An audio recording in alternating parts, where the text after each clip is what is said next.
What's up guys, so I'm here today for the unboxing of the new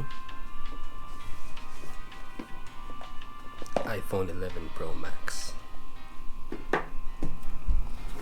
So ito na siya.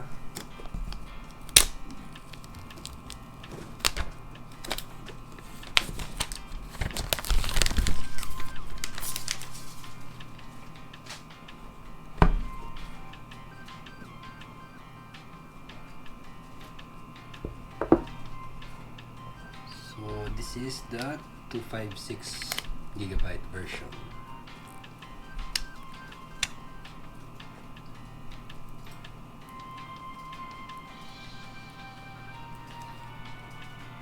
So tayo natin siya mag-load. Kasama sa box, may fast charger na siya. So USB Type-C, earphones, lightning earphones. Yeah, lightning. Tsaka yung cable niya. And that's it. Sa loob nito,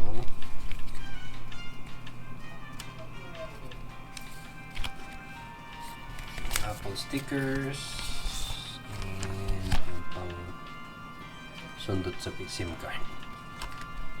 Instructions.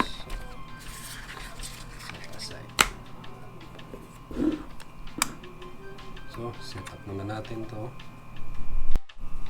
So, setting up na. So, ito yung gamit ko dati. So, iPhone 6s. Pa-prompt siya na set up your iPhone. Para ma-transfer kagad ko yung files nito, ilipat siya kagad sa bagong iPhone. Yun yung bagong technology ng iPhone ngayon. So, set up natin siya. So, may Face ID siya. Set up later muna natin to. Password options. Do not use muna. And don't transfer. Ayan na natin lagyan ito. Set up later.